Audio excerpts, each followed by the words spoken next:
नमस्ते दोस्तों, आज के इस खास वीडियो में आपका बहुत बहुत स्वागत है। आज रजनीश ओशो जी का जन्मदिन है। आज हम मोक्ष के संबंध में कुछ बातें करेंगे। आत्मा का परमात्मा में लीन हो जाना ही मोक्ष कहलाता है। तो प्रश्न उठता है कि आत्मा को परमात्मा में लीन होने की क्या आवश्यकता है। आइए आज जानते हैं इसके बारे में रजनीश जी ओशो क्या कहते हैं। रजनीश जी ओशो कहते हैं कि अच्छा होता पूछा होता आत्मा को आनंद में लीन होने की क्या आवश्यकता है। अच्छा होता पूछा होता आत्मा को स्वस्थ होने की क्या आवश्यकता है। अच्छा होता पूछा होता आत्मा को अंधकार के बाहर प्रकाश में जाने की क्या आवश्यकता है। आत्मा को परमात्मा में विलीन होने की आवश्यकता इतनी ही है कि जीवन दुख और वेदना से तृप्त नहीं होता, यानी किसी भी स्थिति में जीवन दुख को स्वीकार नहीं कर पाता और आनंद का आकांक्षी होता है। परमात्मा से अलग होकर जीवन दुख है, परमात्मा में होकर वह आनंद हो जाता है। प्रश्न परमात्मा का नहीं, प्रश्न आपके भीतर दुख से आनंद में उठने का है, आपके भीतर अंधकार से आलोक में उठने का है।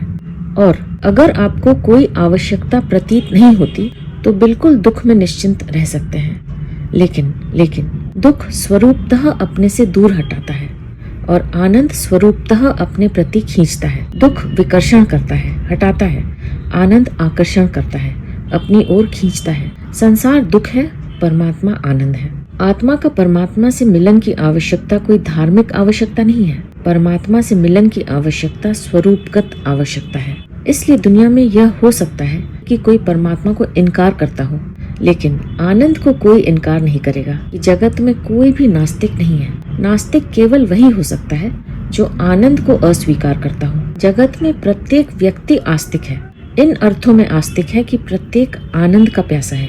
दो तरह के आस्तिक हैं, एक सांसारिक आस्तिक और एक आध्यात्मिक आस्तिक। एक जिनकी आस्था संसार में है कि इसके द्वारा आनंद मिलेगा, और एक जिनकी आस्था इस बात में है कि आध्यात्मिक जीवन के विकास से आनंद मिलेगा। जिन्हें हम नास्तिक कहते हैं वे संसार के प्रति आस्तिक हैं, पर उनकी तलाश भी आनंद की ही है। वे भी आनंद को ही खोज रहे हैं, और आज नहीं कल उन्हें जब दिखाई पड़ेगा कि संसार में कोई आनंद नहीं है तो परमात्मा के प्रति उत्सुक होने के सिवाय कोई रास्ता नहीं रहेगा।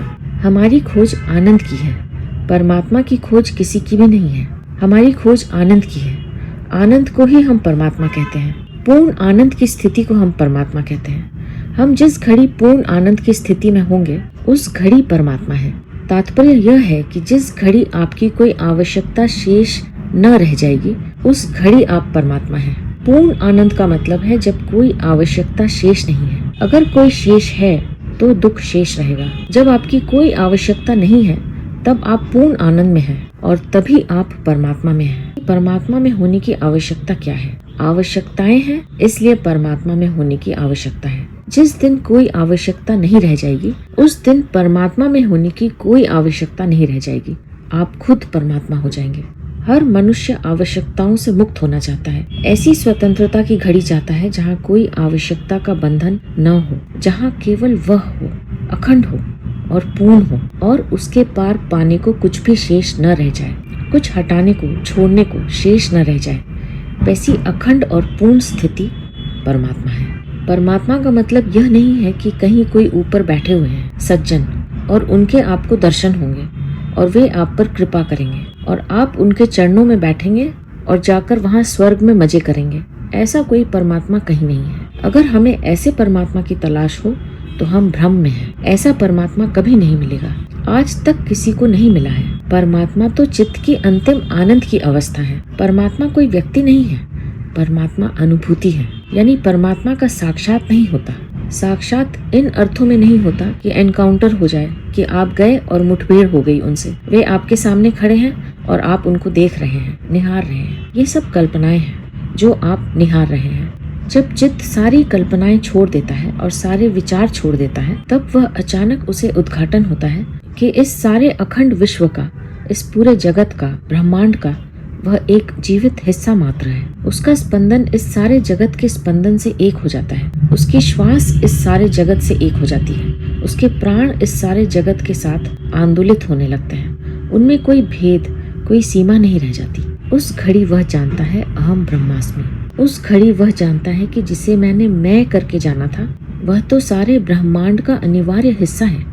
मैं ब्रह्मांड हूँ, इस अनुभूति को ही हम परमात्मा कहते हैं। तो ये थे ओशो के विचार। आत्मा से परमात्मा में लीन होने की क्या आवश्यकता है, इस प्रश्न के उत्तर में।